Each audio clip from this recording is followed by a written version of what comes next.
Terima kasih. Mari kita berdoa. Tuhan Yesus, saat ini kami datang kepadamu.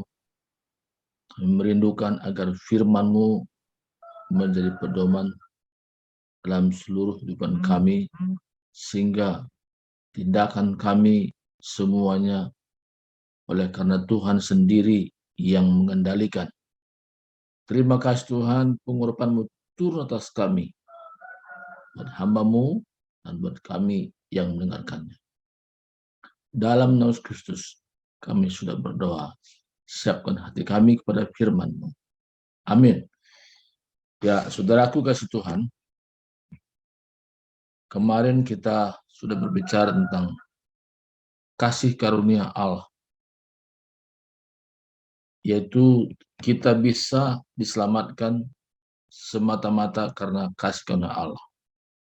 Tidak ada kaitannya dengan sesuatu yang kita lakukan. Murni 100% karena kasih karunia Allah. So dikatakan sebab karena kasih karunia kamu diselamatkan oleh iman, itu bukan hasil usahamu, itu bukan hasil pekerjaan, itu adalah pemberian Allah, sehingga tidak ada seorang pun bisa memegahkan diri. Jelas kalau kita dari yang pertama saja membuat kita terlindungi untuk tidak ada rasa bangga-bangga dengan arti kata menyombongkan diri, karena kekuatan kita selamat. Dan juga kemarin kita sudah belajar kemampuan dalam melayani juga. Itu semua pusatnya karena kasih karunia. Paulus katakan, aku ada sebagaimana saat ini, itu bukan karena aku, tapi kasih karunia Allah yang menyertai aku. Bahkan juga ketika orang memahami tentang kasih karunia ini, dia mampu mengampuni siapa saja yang pernah menyakiti hatinya. Dia betul-betul lepaskan 100% pengampunan. Bagi orang yang mengerti tentang kasih karunia Allah ini, dalam hatinya tidak ada menyimpan akar pahit, tapi hati yang lapang, hati yang senantiasa mengampuni. Kenapa dia mau mengampuni? Karena dia ingat Yesus sendiri sudah mengampuni dia. Maka dia wajib juga mengampuni. Karena dia sudah mengalami pengampunan lebih dahulu.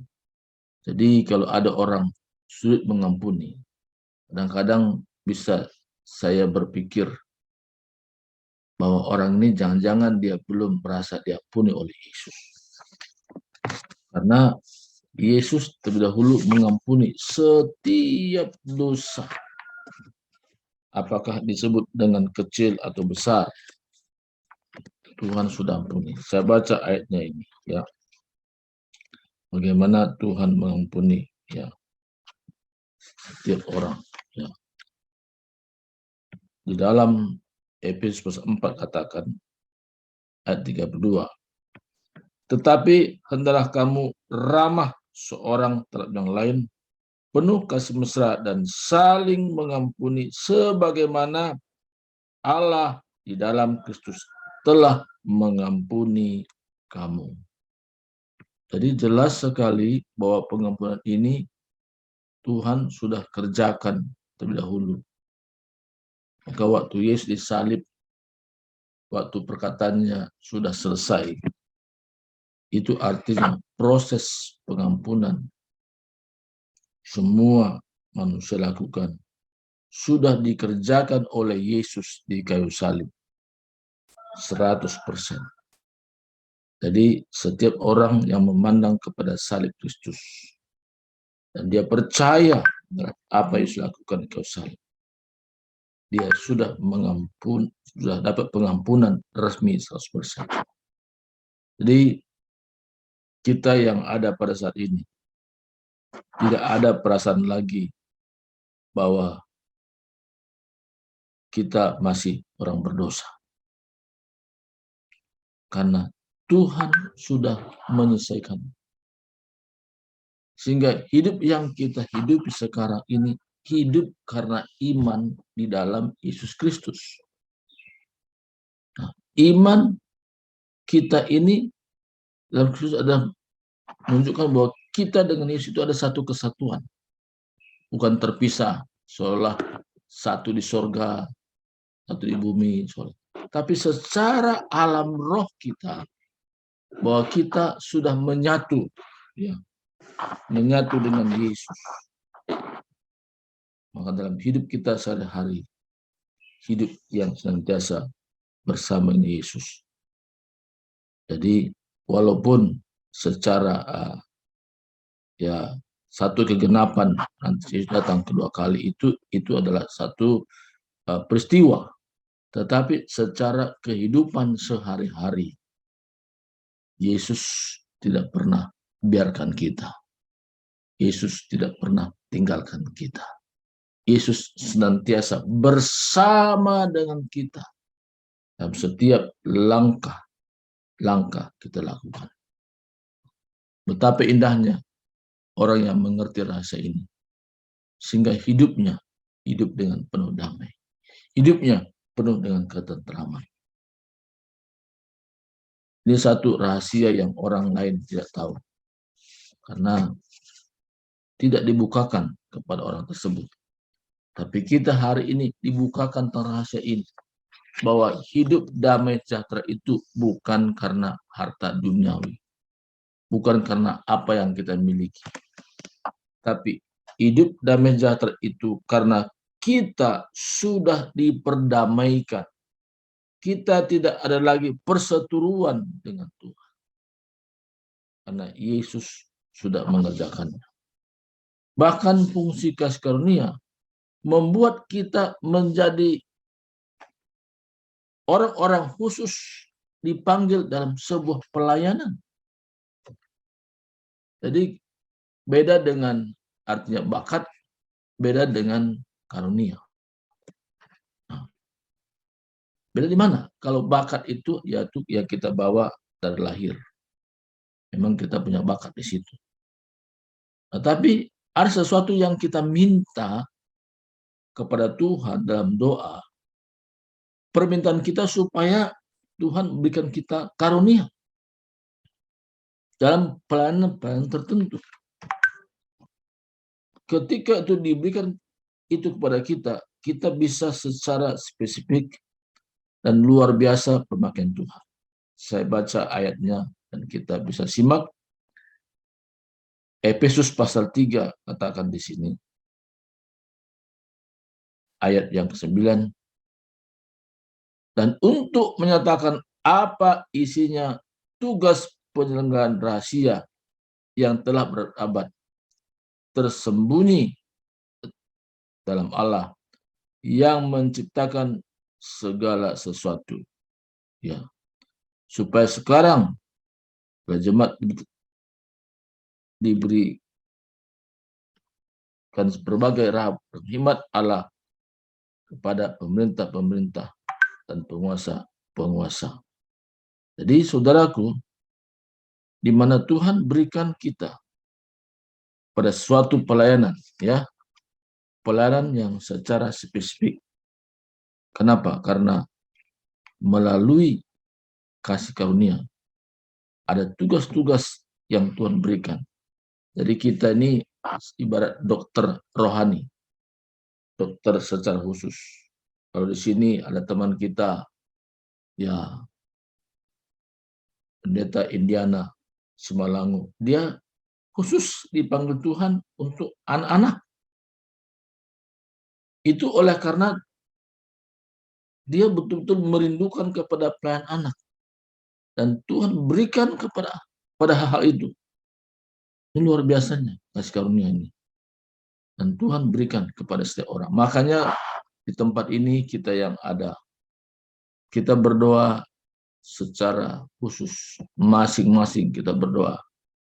supaya kita dibawa Tuhan ke satu pengalaman secara khusus, sehingga kita menjadi seolah-olah kalau dokter tadi dokter khusus, ya.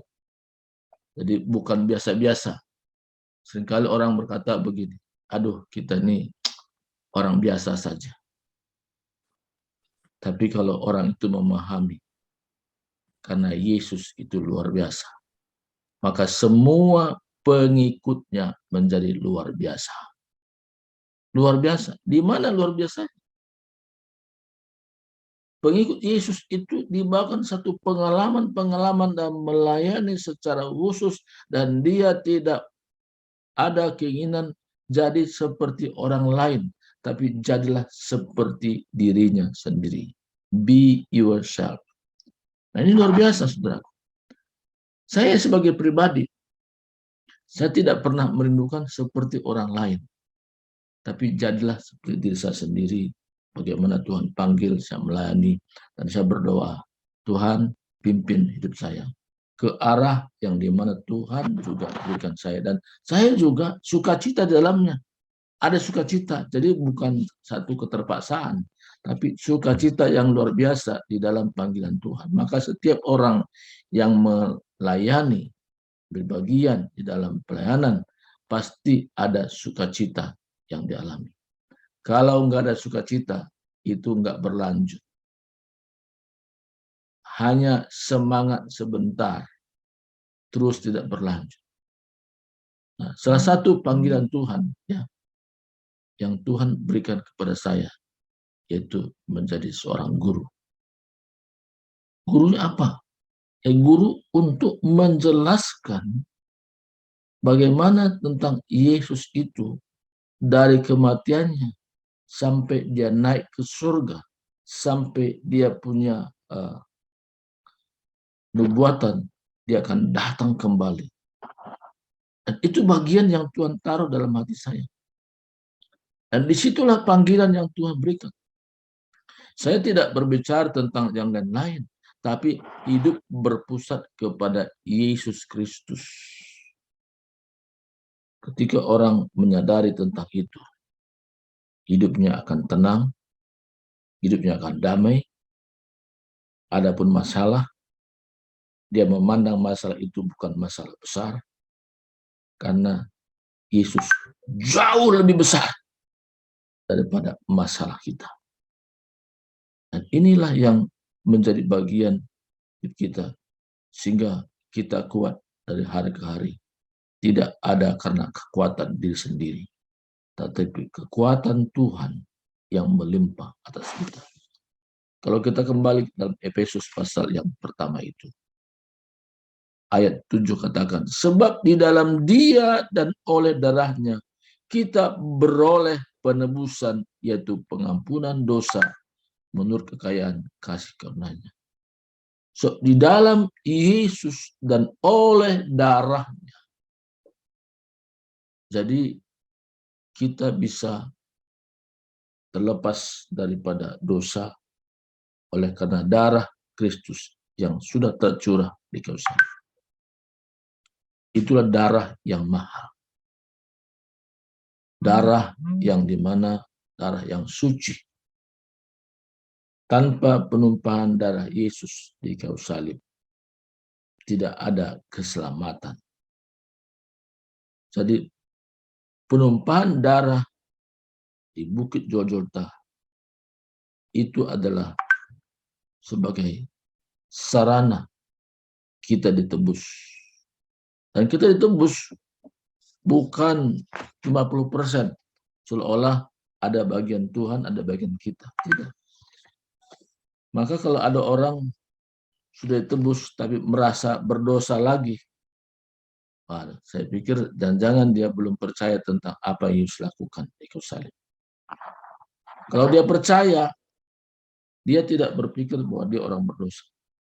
Tapi orang yang sudah diampuni, orang yang sudah dibenarkan, dan 100% di mana dosanya sudah dibuang seperti dari timur ke barat. Begitulah Tuhan membuang dosa kita. Saya baca satu ayat kita dalam 1 Korintus 6:20. Sebab kamu telah dibeli dan harganya telah lunas dibayar. Karena itu muliakanlah Allah dan tubuh. Lunas. Lunas artinya tidak ada lagi dosa yang Tuhan Yesus tidak ampuni. Makanya saya sendiri tidak lagi berpikir tentang berdoa, ampunilah saya sebagaimana saya sudah mengampuni orang bersalah kepada saya. Ini satu kegiatan terus rutin seperti itu. Tidak. Kenapa? Itu dulu peristiwanya sebelum zaman Taurat. Waktu zaman Taurat. Sebelum kasih karunia ada. Nah, dengan ada kasih karunia, saudaraku, bahwa segala hukum Taurat dan ketentuannya sudah dibatalkan. Maka kita murni 100% karena kasih karunia. Jadi hidup yang kita hidup sekarang bukan hidup karena melakukan hukum Taurat, tapi karena kasih karunia. Jadi kalau kita tahu tentang kasih karunia ini, kita sangat menghargainya. Tidak ada peluang sedikit pun dalam alam pikiran kita untuk berbuat dosa. Tapi ada orang bilang begini, waduh, kalau kasih karunia Pak, enak banget Pak ya. Wah nanti buat dosa lagi. Berdoa lagi, minta ampun lagi, dosa lagi.